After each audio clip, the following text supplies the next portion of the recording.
నమస్కారం సామాన్యుడి న్యూస్ కి స్వాగతం ముందుగా ముఖ్యాంశాలు శాంతి భద్రతలపై అసెంబ్లీలో శ్వేతపత్రం విడుదల చేసిన ముఖ్యమంత్రి చంద్రబాబు మొత్తం 5 అంశాలుగా శ్వేతపత్రాన్ని విభజించామని వెల్లడి సాంకేతిక పరిజ్ఞానాన్ని ఉపయోగించుకొని శాంతి భద్రతల్ని కాపాడామని వ్యాఖ్య గన్నవరం ఎయిర్పోర్టు అభివృద్ది పనులు వేగవంతం చేయాలని లోక్సభలో కేంద్ర విమానయాన శాఖ మంత్రి కింజారపు రామ్మోహన్ నాయుడిని కోరిన ఎంపీ వల్లభనేని బాలశౌరి దీనిపై సానుకూలంగా స్పందించిన మంత్రి రామ్మోహన్ నాయుడు త్వరితగతిన పెండింగ్ పనులు పూర్తి చేస్తామని వెల్లడి ఢిల్లీలో మాజీ సీఎం జగన్ చేపట్టిన నిరసనపై స్పందించిన హోంశాఖ మంత్రి వంగలపూడి అనిత నిజంగా బాధితులు అంతా వైసీపీ వాళ్లే అయితే వారి కుటుంబాలను జగన్ ఎందుకు పరామర్శించలేదని నిలదీత ముఖ్యమంత్రి నారా చంద్రబాబు నాయుడు శాంతి భద్రతలపై అసెంబ్లీలో శ్వేతపత్రం విడుదల చేశారు. మొత్తం 5 అంశాలుగా శ్వేతపత్రాన్ని విభజించామని తెలిపారు. సాంకేతిక పరిజ్ఞానాన్ని ఉపయోగించుకొని శాంతి భద్రతల్ని కాపాడామని సీఎం చంద్రబాబు సోదాహరణగా వివరించారు. వైఎస్ జగన్ ప్రభుత్వ హయాంలో దయనీయంగా మారిన శాంతి భద్రతలపై ముఖ్యమంత్రి నారా చంద్రబాబు నాయుడు గురువారం అసెంబ్లీలో శ్వేతపత్రం విడుదల చేశారు. ఈ సందర్భంగా ఆయన మాట్లాడుతూ మొత్తం 5 అంశాలుగా శ్వేతపత్రాన్ని విభజించామని తెలిపారు. ఆంధ్రప్రదేశ్ పోలీసులు శాంతి భద్రతల్ని చాలా చక్కగా మెయింటైన్ చేశారని తెలిపారు. గతంలో రాయలసీమలో ఫ్యాక్షనిజాన్ని కంట్రోల్ చేశామని చెప్పారు. సీమలో ఫ్యాక్షనిజం లేకుండా చేయాలని చూశామని ఆ క్రమంలో చివరకు తమ పార్టీ సీనియర్ ఎమ్మెల్యేలు 2ని అరెస్టు చేసిన తర్వాత మిగిలిన వారిని అదుపులోకి తీసుకున్నామని తెలిపారు. తద్వారా రాయలసీమలో ఫ్యాక్షనిజం లేకుండా చేశామని సీఎం చంద్రబాబు గుర్తు చేశారు. అలాగే హైదరాబాద్ లో మత ఘర్షణలకి ఉక్కుపాదంతో అణచివేశామని తెలిపారు. దీంతో మత సామరస్యానికి వేదికగా హైదరాబాద్ ను నిలిపామని ఆయన పేర్కొన్నారు. అంతేకాకుండా వామపక్ష తీవ్రవాదాన్ని గ్రే హౌండ్స్ ద్వారా అదుపులోకి తీసుకున్నట్లు తెలియజేశారు. ఈ రాష్ట్రంలో ఎక్కడైనా రౌడీజం కనిపిస్తే దానిని సైతం ఉక్కుపాదంతో అణచివేశామని తెలిపారు. గ్రామాలకే పరిమితమైన ఫ్యాక్షనిజం తర్వాత రాజకీయాలు కూడా ఉపయోగించుకుని ఎక్కడికక్కడ నియోజకవర్గాల్లో కూడా ఫ్యాక్షన్ నియోజకవర్గాలుగా తయారు చేసే పరిస్థితికి వచ్చారు. అందుకనే మీరు చూస్తే రాయలసీమలో ఫ్యాక్షనిజం లేకుండా చేయాలని ఒక దృఢ సంకల్పంతో ముందుకు పోయాం. ఈరోజు ఈ హౌస్ ద్వారా రాష్ట్ర ప్రజానికాన్ని గుర్తు చేస్తున్నా మా ఎమ్మెల్యేలని సీనియర్ నాయకుల్ని 2ని అరెస్ట్ చేసిన తర్వాత మిగిలిన వాళ్ళని కూడా అరెస్ట్ చేసి రాయలసీమలో ఈరోజు ఫ్యాక్షనిజం లేకుండా పోయిందంటే దానికి కారణం తెలుగుదేశం పార్టీ అనే విషయం అందరూ దానివల్ల దిశ ఈరోజు ఆ ప్రాంతంలో ఎక్కువ అభివృద్ధి జరిగే అవకాశం వస్తుంది. భవిష్యత్తులో ఇంకా ఎక్కువ అభివృద్ధి జరిగే అవకాశం ఉంటుంది. రెండవ దిశ ఇంకో పక్కన మీరు చూస్తే హైదరాబాద్ అందరికి ఒక ఐడియా ఉంది. 6 నెలలు కర్ఫ్యూ ఉండే నగరం హైదరాబాద్. ఆ రోజు ఒక్కొక్కసారి కర్ఫ్యూ 20 రోజులు 30 రోజులు నిత్యావసర వస్తువులు కూడా దొరకకుండా కర్ఫ్యూ పెట్టిన పరిస్థితులు ఉన్నాయి. గన్నవరం ఎయిర్పోర్టు అభివృద్ది పనుల్ని వేగవంతం చేయాలని లోక్సభలో కేంద్ర విమానయాన శాఖ మంత్రి కింజారపు రామ్మోహన్ నాయుడును మచిలీపట్నం ఎంపీ వల్లభనేని బాలశౌరి కోరారు. దీనిపై మంత్రి రామ్మోహన్ నాయుడు సానుకూలంగా స్పందించారు. త్వరితగతిన పెండింగ్ పనులు పూర్తి చేస్తామని అన్నారు. అదేవిధంగా గన్నవరం ఎయిర్పోర్టు నుంచి సింగపూర్, థాయిలాండ్, శ్రీలంకకు విదేశాలకు వెళ్లేలా విమాన సర్వీసులు విజయవాడ నుంచి వారణాసి, కలకత్తా, తిరుపతికి నూతన సర్వీసులను ఢిల్లీ, వైజాగ్ కనెక్టివిటీ ఫ్లైట్ సర్వీసుల్ని తీసుకుని రావాల్సిన అవసరం ఉందని ఎంపీ బాలశౌరి కేంద్ర మంత్రి రామ్మోహన్ ను కోరారు. Advisory Committee. I have visited and reviewed the ongoing development works at the airport many occasions. These works were started 2019 and they were supposed to be completed by 2022. But till today, there is no major usable progress. Sir, what is the reason behind the delay? And since Honorable Minister is from my state, he understands the importance of this airport. It is our capital city's airport, that is Amravati, which is the new capital of AP. Okay, Manimantri. Therefore, supplementary this airport is important for us. Sir, my question is, what is the new deadline for completion of this project? And how does this minister make sure that this time all the proposed works will be completed before the set deadlines? Speaker sir, I totally agree with what the Honourable Member of Parliament has raised here, that this was work which was started in March 2020, June 2020 sir, and the overall estimated cost of the project was 611 crores. And there has been subsequent delay which was observed because of the COVID that has happened, and also because like the member has mentioned, I also come from the state, sir. It is the capital airport that we have. But for the last few years, there have been other external factors also in the state which has hampered the progress of this, especially due to the availability of sand and other materials in the state, sir. But right now, we are ensuring that it is going to be completed on time. I've taken it up as a top priority, and the new deadline that we have fixed is June 2025, sir, for this project. మాజీ ముఖ్యమంత్రి YS Jaganmohan రెడ్డిపై AP హోంశాఖ మంత్రి వంగలపూడి అనిత చురకలు అంటించారు. రాష్ట్రంలో రాష్ట్రపతి పాలన విధించాలంటూ మాజీ ముఖ్యమంత్రి వైఎస్ జగన్ నేతృత్వంలో ఢిల్లీలో నిరసన కార్యక్రమం చేయడంపై ఆమె స్పందించారు. నిజంగా బాధితులు అంతా వైసీపీ వాళ్లే అయితే వారి కుటుంబాలను జగన్ ఎందుకు పరామర్శించలేదని సూటిగా ప్రశ్నించారు. ఏపీలో శాంతి భద్రతలు క్షీణించాయని, కూటమి ప్రభుత్వం కక్ష సాధింపు రాజకీయాలు చేస్తుందని, రాష్ట్రంలో రాష్ట్రపతి పాలన విధించాలంటూ మాజీ ముఖ్యమంత్రి వైఎస్ జగన్ నేతృత్వంలో ఢిల్లీలో నిరసన కార్యక్రమం చేయడంపై అధికార పక్ష నేతలు తీవ్రస్థాయిలో విమర్శిస్తున్నారు.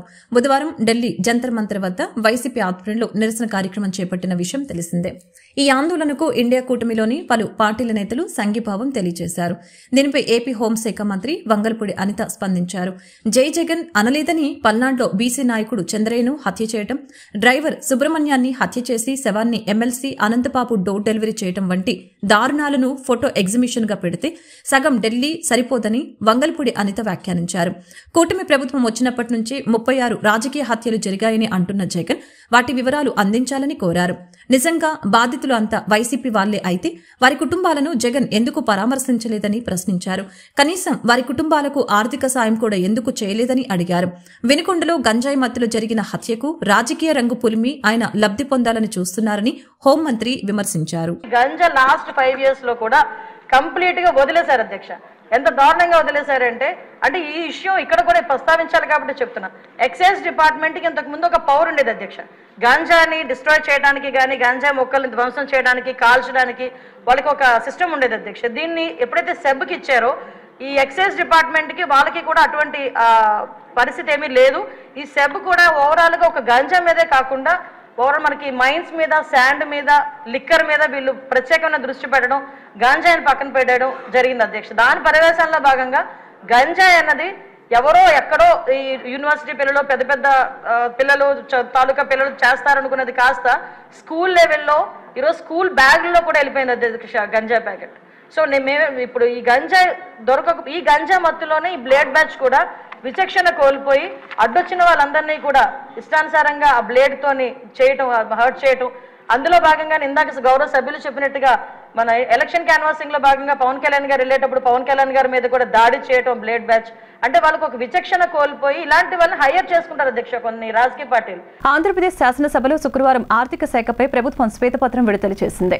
2019 నుంచి 24 మధ్య 1,41,588 కోట్లు పెండింగ్ బిల్లులు ఉన్నట్లు గుర్తించారు. ఉద్యోగులు, కాంట్రాక్టర్ల పెండింగ్ బిల్లులు 1,000 కోట్లలో ఉన్నట్లు ప్రభుత్వం తేల్చింది. పెండింగ్ బిల్లుల్లో 93,000 కోట్లు CFMS లోకి అప్లోడ్ చేయలేదని ప్రభుత్వం పేర్కొంది. 48,000 కోట్ల మేర బిల్లులు అప్లోడ్ చేసినా చెల్లింపులు జరగలేదని తెలిపింది. నీటిపారుదల శాఖ పోలవరం బిల్లులు భారీగా పెండింగ్ లో ఉన్నట్లు వెల్లడించింది. వివిధ ప్రాజెక్టులకు చెందిన 19,324 కోట్ల మేర బకాయిలను గుర్తించారు. ఆర్థిక శాఖ మంత్రి 19,549 కోట్ల బిల్లులు పెండింగ్ లో ఉన్నట్లు పేర్కొంది. పంచాయతీరాజ్ గ్రామీణాభివృద్ధి శాఖలో 14,000 కోట్లకు పైగా బకాయిలు ఉన్నట్లు పేర్కొంది. మున్సిపల్ శాఖలో 7,700 కోట్లకు పైగా బకాయిలను గుర్తించినట్లు పేర్కొంది. ఎమ్మెల్యే వెనిగండ్ల రాము, మంత్రి నారా లోకేష్ మధ్య అసెంబ్లీ లాబీలో ఆసక్తికర చర్చ సాగింది. అమెరికాలో నీకున్న పరిచయాలతో ఏపీకి కంపెనీలు తీసుకుని రావాలని నారా లోకేష్ ఆయనకు సూచించారు. యువతకు ఉద్యోగాలు ఇప్పించే బాధ్యతను తీసుకున్నావా అని లోకేష్ అడిగారు. తాను ఆ పని మీదే ఉన్నానని వెనిగండ్ల తెలిపారు. కొన్ని సంస్థలతో సంప్రదింపులు జరుపుతున్నట్లు వెల్లడించారు. అమెరికా సాఫ్ట్వేర్ సంస్థల ద్వారా ఉద్యోగాలు ఇప్పించాలన్నదే మన ప్రభుత్వ లక్ష్యమని లోకేష్ అన్నారు. వాళ్ళ తల్లిదండ్రులు ప్రత్యేకంగా రాయలసీమలో ఎక్కువ ఉన్నారు. వాళ్ళ తల్లిదండ్రుల పిల్లలు తీసుకొచ్చి నాకు చూపిస్తాం జరిగింది. ఆదుకోవాలని కూడా ఆనాడు కోరటం జరిగింది. అంటే తల్లి తండ్రి ప్రేమ చాలా, వాళ్ళు ఎంత చూపిస్తారో మనందరం చూస్తాం.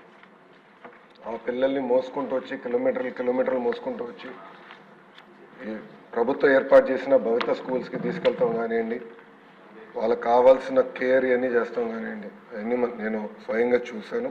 చూస్తే రాష్ట్రంలో 679 భవిత సెంటర్లు అనేవి ఉన్నాయి అధ్యక్ష. 6 నుంచి 14 సంవత్సరాల వయసు కలిగిన పిల్లల్ని ఇక్కడ ఈ సెంటర్కి తీసుకెళ్తాం జరుగుతుంది.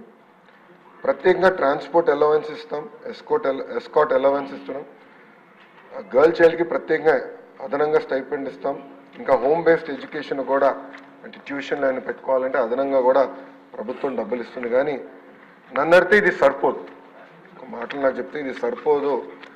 ఆల్రెడీ వాళ్ళు అనేక ఇబ్బందులు ఎదుర్కొంటున్నారు, సమాజంలో అనేక అవమానాలు పడుతున్నారు. చదవాలని తప్పన ఆ పిల్లల్లో ఉంటుంది. వాళ్ళు అది అధిగమించుకుని ఎలా వెళ్ళాలి దానిపైన కూడా మేము వాస్తవంగా చెప్పాలి, నెల అయింది నేను మంత్రి అయ్యి, నిన్నటితో నెల అయింది. Vast subject. నేను కూడా అధికారులతో చర్చిస్తున్నాను. ఈ 1:10 ఏపీలో టీడీపీ ప్రభుత్వం చేస్తున్న కక్షపూరిత రాజకీయాలను అరికట్టడానికి ఢిల్లీ వేదికగా జగనన్న సారథ్యంలో నిర్వహించిన ధర్నా విజయవంతమైందని మాజీ ఎంపీ మార్గాని భరత్ తెలిపారు. రాష్ట్రంలో చంద్రబాబు దుర్మార్గపు పాలన ఎలా ఉందో ప్రజలంతా అర్థం చేసుకోవాలని విజ్ఞప్తి చేశారు. త్వరలో దేశ ప్రధానమంత్రిని కలిసి పరిస్థితి వివరిస్తామని చెప్పారు. రాష్ట్రంలో కూటమి ప్రభుత్వం అధికారంలోకి వచ్చిన తర్వాత దాడులు పెరిగాయని, రాష్ట్రం రావణ కాష్టంగా మారిందని ఆరోపిస్తూ మాజీ ముఖ్యమంత్రి జగన్ ఢిల్లీలో ధర్నా చేసిన సంగతి తెలిసిందే. ఈ నేపథ్యంలో ధర్నా అనంతరం ఢిల్లీ నుంచి గన్నవరం విమానాశ్రయానికి మాజీ సీఎం వైసీపీ అధినేత వైఎస్ జగన్మోహన్ రెడ్డి, ఎమ్మెల్యేలు, ఎమ్మెల్సీలు చేరుకున్నారు. వీరికి వైసీపీ నాయకులు, కార్యకర్తలు ఘన స్వాగతం పలికారు. ఈ సందర్భంగా మాజీ ఎంపీ మార్గాని భరత్ మీడియాతో మాట్లాడారు. ఏపీలో టీడీపీ ప్రభుత్వం చేస్తున్న కక్షపూరిత రాజకీయాలను అరికట్టడానికి ఢిల్లీ వేదికగా జగనన్న సారథ్యంలో ధర్నా నిర్వహించామని చెప్పారు. దేశ రాజధాని ఢిల్లీలో జంతర్ మంతర్ వద్ద ఏపీలో టీడీపీ ప్రభుత్వం చేస్తున్న అరాచకాలను ఫోటోలతో డిస్ప్లే చేసి నిరసన తెలియజేశామని చెప్పారు. అఖిలేష్ యాదవ్తో పాటు మరికొన్ని పార్టీలు మాకు మద్దతు తెలిపాయని, రాష్ట్రంలో చంద్రబాబు నాయుడు దుర్మార్గపు పాలన ఎలా ఉందో ప్రజలంతా అర్థం చేసుకోవాలని అన్నారు. త్వరలో దేశ ప్రధానమంత్రిని కలిసి పరిస్థితి వివరిస్తామని చెప్పారు. అనంతరం మాజీ మంత్రి మేరుక నాగార్జున మాట్లాడారు. టీడీపీ ప్రభుత్వం ఏర్పడి 45 రోజులు కాకుండానే అన్ని అరాచకాలు జరిగాయని, ఏపీలో రాష్ట్రపతి పాలన అవసరమని ఢిల్లీలో నిరసన తెలిపితే అనేక పార్టీలు సంఘీభావం తెలియజేశాయని తెలిపారు. రాష్ట్రంలో ప్రజలను చంద్రబాబు భయభ్రాంతికి గురిచేస్తున్నాడని, జగన్మోహన్ రెడ్డి సారథ్యంలో నిర్వహించిన నిరసన కార్యక్రమం విజయవంతం అయిందని పేర్కొన్నారు. రాజధాని న్యూఢిల్లీలో జంతర్ మంతర్ దగ్గర చేసిన ప్రొటెస్ట్, ఆంధ్రప్రదేశ్ రాష్ట్రంలో ఈ తెలుగుదేశం ప్రభుత్వం ఏ రకంగా అయితే రావణ కాష్ట చేస్తా ఉన్నారో దాని గురించి జంతర్ మంతర్ లో వీడియోస్ డిస్ప్లే చేశాము, ఫొటోస్ డిస్ప్లే చేశాము. ఎన్ని రాజకీయ హత్యలు జరిగినాయి, ఇవన్నీ అంశాల గురించి కూడా మాట్లాడడం జరిగింది. ప్రధానంగా ఏవైతే రాజకీయ పార్టీలు వచ్చి ఇక్కడ మద్దతు తెలిపారు, మీకు అఖిలేష్ యాదవ్ గారు కానీ, టీఎంసీ కానీ, శివసేన కానీ, ఈ పార్టీలన్నీ కూడా వచ్చి మద్దతు తెలపడం జరిగింది. అంటే చంద్రబాబు నాయుడు గారి యొక్క దుర్మార్గపు పాలన ఏ రకంగా ఉందో ఒక్కసారి ప్రజలందరినీ కూడా గమనించమని కోరుతా ఉన్నాం. ఖచ్చితంగా దేశ ప్రధానమంత్రి గారిని, ప్రెసిడెంట్ ఆఫ్ ఇండియాని కూడా కలుస్తాము. అపాయింట్మెంట్స్ కూడా రిక్వెస్ట్ చేసాం. ఖచ్చితంగా అపాయింట్మెంట్స్ వచ్చిన తర్వాత ఆంధ్రప్రదేశ్ రాష్ట్రంలో ఈ కక్షపూరితమైన ఈ అంశాల గురించి ఇక్కడి నుంచైనా ఫుల్ స్టాప్ పెట్టమని ఢిల్లీ వేదికగా మరి జగన్ అన్న అక్కడికి వచ్చి గర్జించడం జరిగింది. ఖచ్చితంగా రాబోయే రోజుల్లో ఏదైతే చంద్రబాబు నాయుడు గారికి తగిన గుణపాఠం తెలియపరుస్తారని భావిస్తాం. మీరంతా చూసుంటారు, దేశంలో ఒక రాష్ట్రంలో కొత్త ప్రభుత్వం ఏర్పడి 45 రోజులు అవ్వకుండానే ఇన్ని అరాచకాలు జరుగుతూ ఉంటే ఢిల్లీ నడిబొడ్డున ఆంధ్రప్రదేశ్ జరుగుతున్నటువంటి అరాచకాలు, అకృత్యాలు, దారుణాలు జరుగుతూ ఉన్నాయి. తప్పకుండా రాష్ట్రపతి పాలన అవసరం అని చెప్పే ఉద్దేశంలో పెడితే రాష్ట్రంలో అనేక పార్టీల వాళ్ళు సంఘీభావం ప్రకటించినటువంటి పరిస్థితి. తద్వారా తప్పకుండా ఈ రాష్ట్రాన్ని సుఖశాంతులతో ప్రజలు ఉండాలనే ఆలోచనతోనే ఉండాలి, కానీ భయభ్రాంతులతో పరిపాలన చేయాలని చంద్రబాబు చూస్తా ఉన్నాడు. దానికి అడ్డుకట్టు వేయాలని చెప్పేసి ముక్త కంఠంతో అందరూ మాట్లాడటం జరిగింది. ఇండియా కూటమితో పొత్తు కోసమే వైసీపీ అధినేత మాజీ ముఖ్యమంత్రి జగన్ ఢిల్లీకి వెళ్లినట్లుగా ఉందని మంత్రి పయ్యావుల కేశవ్ అన్నారు. ఢిల్లీ నుంచి అమరావతికి వచ్చిన జగన్ ఇక అసెంబ్లీకి రావాలని సూచించారు. అసెంబ్లీ వద్ద ఆయన గురువారం మీడియాతో మాట్లాడుతూ జగన్ ఢిల్లీ నుంచి అమరావతికి వచ్చారని, ఇక శాసనసభకు వస్తే బాగుంటుందని తెలిపారు. జగన్ ఢిల్లీ వేదికగా చెప్పిన రాజకీయ హత్యలకు సంబంధించిన వివరాలు సభలో పెట్టాలని అన్నారు. ఈ అంశంపై చర్చించేందుకు ప్రభుత్వం సిద్ధంగా ఉందని తెలిపారు. ఆంధ్రప్రదేశ్లో శాంతి భద్రతలు లేవంటూ ఢిల్లీ రోడ్లపై గగ్గోలు పెట్టడం ఏమిటని ప్రశ్నించారు. అలాంటిదేమైనా ఉంటే అసెంబ్లీకి వచ్చి చర్చించాలని తెలిపారు. ఈ అంశంపై ఇవాళ శ్వేతపత్రం విడుదల చేస్తున్నామని చెప్పారు. అమరావతి రైల్వే మార్గ నిర్మాణానికి 2000 2,47 కోట్ల రూపాయలు భారత రైల్వే శాఖ కేటాయించిందని 56 కిలోమీటర్ల రైల్వే మార్గాన్ని నిర్మించేందుకు డీటెయిల్ ప్రాజెక్టు రిపోర్టు సిద్ధం చేశామని, దీనికి నీతి ఆయోగ్ అనుమతులు కూడా వచ్చాయని విజయవాడ రైల్వే డీఆర్ఎం నరేంద్ర ఏ పాటిల్ తెలిపారు. అతి త్వరలో ఈ ప్రాజెక్టు ప్రారంభించనున్నట్లు తెలిపారు. ఈ విషయమై డీఆర్ఎం కార్యాలయంలో విజయవాడ రైల్వే డీఆర్ఎం నరేంద్ర ఏ పాటిల్ మీడియాతో మాట్లాడారు. ఈ కార్యక్రమంలో భాగంగా రైల్వే కేంద్ర మంత్రి అశ్విని వైష్ణవ్ 2 తెలుగు రాష్ట్రాల డీఆర్ఎంలతో వీడియో కాన్ఫరెన్స్ లో మాట్లాడారు. అనంతరం డీఆర్ఎం మాట్లాడుతూ బడ్జెట్లో రాష్ట్రానికి అధిక ప్రాధాన్యత ఇచ్చారని తెలిపారు. 9,152 కోట్ల రూపాయలు రైల్వే అభివృద్ది పనులకి కేటాయించారని, రైల్వే లైన్ల పూర్తి స్థాయిలో విద్యుదీకరణ, జనరల్ బోగీల తయారీకి, అమృత్ భారత్ పథకం అభివృద్ది వంటి అంశాలకు అధిక ప్రాధాన్యత ఇచ్చారని తెలిపారు. విజయవాడ నుంచి గుంటూరు వరకు నిర్మిస్తున్న 3వ లైను పనులు చివరి దశకు వచ్చాయని, ఈ పనుల కోసం 500 కోట్లు కేటాయించినట్లు చెప్పారు. విజయవాడ డివిజన్ కు సంబంధించిన అమృత్ భారత్ పథకంలో భాగంగా 23 రైల్వే స్టేషన్లను అభివృద్ది చేస్తున్నట్లు తెలిపారు. విజయవాడ రైల్వే స్టేషన్ను పూర్తి స్థాయిలో అభివృద్ది చేసేందుకు ఏర్పాట్లు చేస్తున్నామని, ఆగస్టు 10 నాటికి రాష్ట్రంలో అవసరమైన చోట ప్యాసింజర్ రైళ్లు అందుబాటులోకి తీసుకువస్తామని చెప్పారు. ఐఆర్టీసీ ఆధ్వర్యంలో 1000 వంటశాలల్ని భారత రైల్వే ఏర్పాటు చేయనుందని, వాటిలో విజయవాడ పరిధిలోని 27 వంటశాలలు కేటాయించారని వివరించారు. 2013 and 14. So we can clearly see that this budget is for infrastructure growth. There is an infusion of huge capital in infrastructure like railways. And this is all targeted for growth of railways, which was like 1,095 million ton freight during 2014-15 to achieve the goal of 3,000 million tons by 2030.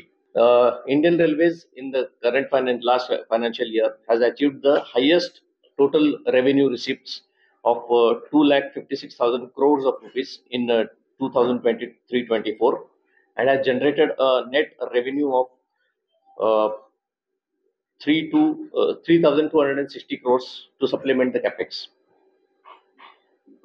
We have also achieved various milestones in infrastructure development. In the past 10 years, Indian Railways has commissioned 31,180 track kilometers. The pace of track laying has increased from 4 kilometers per day during 2014 and 15 to 14.54 kilometers per day in the year 23-24. During the last decade, 2014 to 2024, Indian Railways has electrified 41,655 route kilometers, as compared to earlier it was only 21,000 done till 2014. So almost double electrification has been done. ఏలూరులో food inspector అవతారం ఎత్తిన 4 నకిలీ విలేకరుల ముఠా arrest. Food safety అధికారులమంటూ వ్యాపారుల్ని బెదిరించి డబ్బులు వసూలు చేసిన కేసులో 4 వ్యక్తుల్ని కలిపిగా ముఠాను ఏలూరు రూరల్ పోలీసులు అరెస్టు చేశారు. ఈ కేసుకు సంబంధించిన వివరాలను ఏలూరు డీఎస్పీ శ్రీనివాసులు మీడియాకు వెల్లడించారు. ఏలూరు నగరపాలక సంస్థ 19వ డివిజన్ కొత్తూరు ఇందిరమ్మ కాలనీకి చెందిన మండల అప్పలనాయుడు చిన్న హోటల్ను నడుపుతున్నాడు. ఇటీవల కొందరు ఈజీ మనీ సంపాదనలో పడి విలేకరుల వృత్తుల్ని ఎంచుకొని దాని ముసుగులో నేరాలకు పాల్పడుతున్నారు. ఇందులో ప్రధాన సూత్రధారులైన మంగళ వెంకట దుర్గ ఏలూరులోని లోకల్ ఛానల్లో విలేకరిగా పనిచేస్తున్నారు. ఆమె ఒక పథకం ప్రకారం ఇందిరమ్మ కాలనీలో మండల అప్పలనాయుడు హోటల్కి వెళ్లింది. ఆ దుకాణ యజమాని ఎక్కడా అని అడిగి హోటల్లో అన్ని పరిశీలించి తాను ఫుడ్ సేఫ్టీ అధికారిని, హోటల్ ఏం సరిగ్గా లేవని ఆ హోటల్ యజమాని అప్పలనాయుడిని బెదిరించింది. కనీసం లైసెన్స్ లేకుండా హోటల్ను ఎలా నడుపుతున్నారని, దీనిపై చర్యలు తీసుకుంటామని బెదిరించింది. దీనికి భయపడిన అప్పలనాయుడు వెంటనే లైసెన్స్ ను తీసుకుంటామని, ఇక నుంచి నిబంధనలు పాటిస్తామని చెప్పాడు. అప్పటికి ఆ యజమాని మాటలు వినకుండా మరొక వ్యక్తికి ఫోన్ చేసింది. 10,000 రూపాయలు ఇస్తే విడిచిపెడతామని డిమాండ్ చేశారు. వీరి ప్రవర్తనపై అనుమానం వచ్చిన యజమానికి సీసీ కెమెరాల దగ్గర తీసుకువెళ్లి డబ్బులిస్తాను చెప్పి ఆ విషయాన్ని అందరినీ అడగ్గా వాళ్ళు నకిలీలేనని అధికారులు తెలిసిందే. వెంటనే ఈ విషయాన్ని జిల్లా ఎస్పీకి ఆన్లైన్ ద్వారా తెలియజేయడం జరిగింది. ఈ కేసును ఛేదించిన ఎస్ఐ రాజారెడ్డిని ఆయన అభినందించారు. ఎవరైనా అధికారులు అంటూ డబ్బులు డిమాండ్ చేస్తే తక్షణమే పోలీసులకి సమాచారం ఇవ్వాలని తెలిపారు.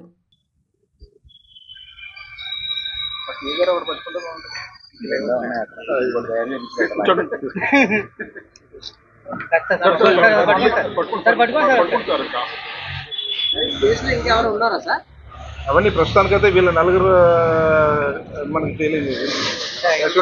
బుక్కరి దేవిప్రసాద్ అని చెప్పి ఆయన మొత్తం అంతా. గుంటూరు జీజీహెచ్ లో డాక్టర్ల సమావేశంలో పాల్గొన్న superintendent doctor Kiran Kumar GGH లో కార్డియో థొరాసిస్ విభాగంలో గుండె శస్త్రచికిత్సను విజయవంతంగా చేస్తున్నామని తెలిపిన డాక్టర్ కిరణ్ కుమార్ 8 నెలల కాల వ్యవధిలో 52 బైపాస్ ఓపెన్ హార్ట్ సర్జరీలు చేశాం. పద్మశ్రీ అవార్డు గ్రహీత డాక్టర్ గోపాలకృష్ణ గోఖలే పర్యవేక్షణలో అన్ని డిపార్ట్మెంట్లు గాడిలో పడ్డాయి. క్లిష్టమైన ఆపరేషన్లు సైతం జీజీహెచ్ వైద్య సిబ్బంది అవలీలగా చేస్తున్నారు.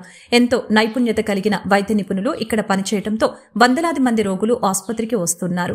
మత్తుమందు వైద్యులు డాక్టర్ పోలయ్య, రామరాజు తదితర సహకారం తీసుకుని శస్త్రచికిత్సల్ని విజయవంతం చేస్తున్నారు. ప్రైవేట్ ఆసుపత్రుల్లో 5 నుండి 10 లక్షల వరకు ఖరీదయ్యే గుండె ఆపరేషన్లు ఎన్టీఆర్ వైద్య సేవ పరిధిలో ఉచితంగా చేస్తున్నాం. ప్రజలంతా ఈ అవకాశాన్ని సద్వినియోగపరుచుకోవాలని, ఆరోగ్యం కాపాడుకోవాలని కోరుతున్నామని తెలియజేశారు. అంతకుముందు కూడా ఇక్కడ గుండె మార్పిడి జరిగిన అద్భుతమైన ఆపరేషన్ జరిగిన సంఘటనలు కూడా ఉన్నాయి. అది కూడా గౌరవ పద్మశ్రీ అవార్డు గ్రహీత గోపాలకృష్ణ గోఖలే గారి ఆధ్వర్యంలో 3 ట్రాన్స్ప్లాంట్లు కూడా ఇక్కడ జరిగినాయి. ఆయన కూడా వస్తానన్నా కూడా ఆయన రానియకుండా చేసిన సంఘటనలు అప్పట్లో గవర్నమెంట్ దృష్టికి వచ్చి గవర్నమెంట్ కూడా చాలా సీరియస్గా స్పందించి అలాంటి డాక్టర్లని ఇక్కడ ఉండడానికి వీల్లేదని చెప్పేసి ఒక డాక్టర్ని ఇక్కడి నుంచి మార్చడం కూడా జరిగింది. ఈ క్రమంలో మనం గవర్నమెంట్ హాస్పిటల్లో ఇప్పటికీ దాదాపు 60 కేసులు గత 8 నెలల్లో చేసినందుకు ముందుగా ఈ టీంలో ఉన్న హెచ్ఓడిగా ఉన్న గోపీకృష్ణ గారు, హరికృష్ణ గారు, కుప్పుస్వామి గారు, వాళ్ళకి మత్తు ఇచ్చేసి ఆపరేషన్ చేసిన పోలయ్య గారు, రామరాజు గారు, ఆయన కింద కూర్చున్నారు, పైకి నిలబడండి, అలానే ప్రమోదిని, వీళ్ళందరూ కూడా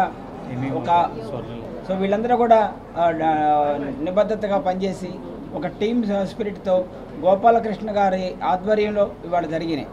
ఇవాళ ఇక్కడ జరిగే ప్రతి ఒక్క ఆపరేషన్ కూడా గోపాలకృష్ణ గారి ఆదేశాల మేరకే జరుగుతూ ఉంది. కొన్నిసార్లు ఆయన వస్తున్నారు, ఆయన టీము రమణ గారు కానీ సుధాకర్ కానీ హైదరాబాద్ నుంచి వచ్చి కొన్ని కేసులు చేయడం కూడా జరిగింది. సో సక్సెస్ రేట్ చూసుకుంటే దాదాపు 60 కేసుల్లో ఒక్క కేసు కూడా డెత్ కాకుండా దాదాపు 100% సక్సెస్ రేట్గా ఇవాళ హాస్పిటల్లో వైద్యం జరిగిందంటే గుండె ఆపరేషన్ బయట సిఏబీజీ కూడా ఇవాళ మనకిచ్చే ఆరోగ్యశ్రీ ఇవాళ ఎన్టీఆర్ వైద్య సేవలో చేస్తూ ఉన్నారు. దానిలో కూడా సరిపోక చాలామంది ప్రైవేట్ హాస్పిటల్లో ఎక్స్ట్రా డబ్బులు కూడా తీసుకోవడం జరుగుతూ ఉంది. ఆంధ్రప్రదేశ్ రాష్ట్రానికి కేంద్ర బడ్జెట్లో ప్రత్యేక పేరా కేటాయించిన ముఖ్యమంత్రి వర్యులు నారా చంద్రబాబు నాయుడిని కోరిన 7 అంశాలలో 6 అంశాలను ప్రాధాన్యతనిస్తూ ఆర్థిక మంత్రి బడ్జెట్ కేటాయించడాన్ని స్వాగతిస్తూ ముఖ్యమంత్రి నారా చంద్రబాబు నాయుడికి కృతజ్ఞతలు తెలియజేస్తూ వైకాపా అధ్యక్షులు జగన్ రెడ్డి కుట్ర రాజకీయాలను ఖండిస్తూ గుంటూరు జిల్లా తెలుగుదేశం పార్టీ కార్యాలయంలో జిల్లా తెలుగు యువత అధ్యక్షులు రావిపాటి సాయికృష్ణ ఆధ్వర్యంలో విలేకరుల సమావేశం నిర్వహించారు. ఈ సందర్భంగా గుంటూరు జిల్లా తెలుగు యువత అధ్యక్షులు రావిపాటి సాయికృష్ణ మాట్లాడుతూ టీడీపీ, జనసేన, బీజేపీ కూటమిలో నారా చంద్రబాబు నాయుడు సమర్థవంతమైన నాయకత్వంతో గత 10 ఏళ్లలో రాష్ట్రానికి గతంలో ఎన్నడూ లేనన్ని నిధులు ఈసారి కేటాయించారని తెలిపారు. ఆంధ్రప్రదేశ్ రాష్ట్రానికి మొదటిసారి రైల్వే ప్రాజెక్టులో భారీగా నిధులు కేటాయింపు జరిగిందని తెలియజేశారు. రైల్వే బడ్జెట్లో ఆంధ్రప్రదేశ్కు ఈ ఏడాది 9,151 కోట్లని రైల్వే శాఖ కేటాయించిందని తెలియజేశారు. గత 5 ఏళ్లలో జగన్ తన సొంత కేసుల కోసం రాష్ట్ర ప్రయోజనాలను తాకట్టు పెట్టారు. నేడు రాష్ట్ర ప్రయోజనాలే ప్రాధాన్యంగా కూటమి ప్రభుత్వం అటు సాధారణ బడ్జెట్లను ఇటు రైల్వే బడ్జెట్లోనూ భారీగా నిధులు కేటాయించిందని తెలియజేశారు. ఆంధ్రప్రదేశ్ రాష్ట్రంలో 2024 సార్వత్రిక ఎన్నికలు ఫలితాల తర్వాత తెలుగుదేశం, జనసేన, బీజేపీ కూటమిగా ఉమ్మడి నాయకత్వాన్ని ఆంధ్రప్రదేశ్ ప్రజలందరూ ఏ విధంగా అయితే ఓట్ల రూపంలో ఆశీర్వదించారో అదే రీతిలో కేంద్ర ప్రభుత్వం ఆంధ్రప్రదేశ్ రాష్ట్రంపై జరిగిన ఏ విధంగా అయితే బడ్జెట్ సమావేశాల్లో ఆంధ్రప్రదేశ్ రాష్ట్రం పైన అదే రీతిలో వరాల జల్లు కులిపించారు. ఇందుకు ముఖ్య కారణం ఒక పరిపాలనాధ్యక్షుడైన నాయకుడు, 40 ఏళ్లకు పైగా రాజకీయ అనుభవం ఉన్న గౌరవ ముఖ్యమంత్రి వర్యులు నారా చంద్రబాబు నాయుడు గారు ఏ విధంగా అయితే ఆంధ్రప్రదేశ్ రాష్ట్రం గురించి అనుక్షణం తపన పడుతూ కేంద్రంలో మోదీ గారు ప్రమాణ స్వీకారం చేసిన తర్వాత ఇప్పటికి 2 సార్లు ఢిల్లీ పర్యటన చేసి 1 నెల రోజుల వ్యవధిలో మా ఆంధ్రప్రదేశ్కు ఇవి కావాలి, మాకు ఈ అవసరం ఉంది అని 7 అంశాలపైన ప్రతిపాదనలు పెడితే కేంద్ర ప్రభుత్వం, మోదీ గారు, వారి మంత్రివర్గం, అలాగే నిర్మలా సీతారామన్ గారు ఆర్థిక మంత్రి గారు, మన రాష్ట్రానికి సంబంధించిన మంత్రులు అమరావతి రాజధాని ఏ విధంగా అయితే గత ప్రభుత్వంలో ముఖ్యమంత్రిగా జగన్మోహన్ రెడ్డి ప్రాంతాల మధ్య చిచ్చు రేపే విధంగా అమరావతి పైన విషం జిమ్ముతూ అణిచివేసే ప్రయత్నం చేసి ఎటువంటి నిధులు కేటాయించింది గాక కేంద్రం నుంచి కూడా ఇంతవరకు ఆంధ్రప్రదేశ్ రాష్ట్రానికి ముఖ్యమంత్రిగా గతంలో జగన్మోహన్ రెడ్డి గారు తీసుకొచ్చింది ఏమీ లేదు. అమరావతి రాజధానికి 15,000 కోట్లు కేటాయించడంతో పాటు అవసరాన్ని బట్టి ఇంకా పెంచుతామని అనడం సంతోషదాయకమని తెలియజేశారు. ఓటమి పాలైన ఇంకా గతంలో ఏ విధంగా పరిశ్రమల్ని, పెట్టుబడుల్ని కమిషన్ల కోసం రాష్ట్రం నుంచి తరిమారో ఇప్పుడు కూడా రాష్ట్రంలో లేని దాడులు ఉన్నట్లు సృష్టించి ఢిల్లీ వీధుల్లో ఏపీ పరువు తీస్తూ పరిశ్రమల్ని రాకుండా భయభ్రాంతికి జగన్ గురిచేస్తున్నారని మండిపడ్డారు. ఈరోజు అమరావతి రాజధాని నిర్మాణానికి 15,000 కోట్ల రూపాయలు కేంద్ర ప్రభుత్వం ఆర్థిక సాయం చేసి అవసరమైతే ఇంకా చేస్తామని కూడా హామీ ఇవ్వటం ఎంతో సంతోషదాయకమైన విషయం. అలాగే పోలవరం ప్రాజెక్ట్, ఆంధ్రప్రదేశ్ జీవనాడి అయిన పోలవరం ప్రాజెక్ట్ని పూర్తి స్థాయిలో కేంద్ర ప్రభుత్వమే భరిస్తుందని చెప్పి కేంద్ర ప్రభుత్వం హామీ ఇవ్వటం కూడా ఈరోజు ఆంధ్రప్రదేశ్ యువత విద్యార్థులుగా మేమెంతో సంతోషదాయకంగా హర్షం వ్యక్తం చేస్తున్నాం. ఆంధ్రప్రదేశ్లోని పల్నాడులో SSN కళాశాలలో ర్యాగింగ్ ఘటన వెలుగు చూసింది. గురువారం సోషల్ మీడియాలో ఇప్పుడు వైరల్ అయిన వీడియోలో సీనియర్ విద్యార్థుల బృందం జూనియర్ విద్యార్థుల్ని అర్ధరాత్రి తమ గదికి పిలిచి నేషనల్ క్యాడెట్ కార్ప్ శిక్షణ పేరుతో కర్రలతో కొట్టడం చూడవచ్చు. ఫుటేజ్లో జూనియర్లు కొట్టబడినప్పుడు 4 కాళ్లపై పడుకోవటం కనిపిస్తోంది. సీనియర్ విద్యార్థులు వారి చర్యల గురించి నవ్వటం మరియు జోక్ చేయటం వినవచ్చు. అయితే గదిలోని ఎవరైనా సంఘటనని చిత్రీకరిస్తున్నారు. రాష్ట్రంలో శాంతి భద్రతల పరిస్థితికి ప్రస్తుత ప్రభుత్వాన్ని విమర్శిస్తూ ఈ ర్యాగింగ్ ఘటనకి సంబంధించిన బుధవారం ఒక విద్యార్థిని అరెస్టు చేసినట్లు నివేదికలు సూచిస్తున్నాయి. పోలీసులు తెలిపిన వివరాల ప్రకారం ఫిబ్రవరి 2న SCC శిక్షణ పేరుతో 6 ఫైనల్ ఇయర్ విద్యార్థులు 10 మంది సెకండ్ ఇయర్ విద్యార్థుల్ని ర్యాగింగ్కి గురిచేశారు. ఫైనల్ ఇయర్ విద్యార్థులు తమ జూనియర్లను కర్రలతో కొట్టినట్లు సమాచారం. ఆ వీడియో క్లిప్ సోషల్ మీడియాలో హల్చల్ చేయడంతో ఈ ఘటన వెలుగులోకి వచ్చింది. వార్తలు ముగించే ముందు ముఖ్యాంశాలు మరొకసారి. శాంతి భద్రతలపై అసెంబ్లీలో శ్వేతపత్రం విడుదల చేసిన ముఖ్యమంత్రి చంద్రబాబు మొత్తం 5 అంశాలుగా శ్వేతపత్రాన్ని విభజించామని వెల్లడి. సాంకేతిక పరిజ్ఞానాన్ని ఉపయోగించుకొని శాంతి భద్రతల్ని కాపాడామని వ్యాఖ్య. గన్నవరం ఎయిర్పోర్టు అభివృద్ది పనులు వేగవంతం చేయాలని లోక్సభలో కేంద్ర విమానయాన శాఖ మంత్రి కింజరాపు రామ్మోహన్ నాయుడిని కోరిన ఎంపీ వల్లభనేని బాలశౌరి. దీనిపై సానుకూలంగా స్పందించిన మంత్రి రామ్మోహన్ నాయుడు త్వరితగతిన పెండింగ్ పనులు పూర్తి చేస్తామని వెల్లడి. ఢిల్లీలో మాజీ సీఎం జగన్ చేపట్టిన నిరసనపై స్పందించిన హోంశాఖ మంత్రి వంగలపూడి అనిత. నిజంగా బాధితులు అంతా వైసీపీ వాళ్లే అయితే వారి కుటుంబాలను జగన్ ఎందుకు పరామర్శించలేదని నిలదీత. ఈ వార్తలు ఇంతటితో సమాప్తం. మరొక బులెటిన్లో మళ్ళీ కలుద్దాం. నమస్కారం.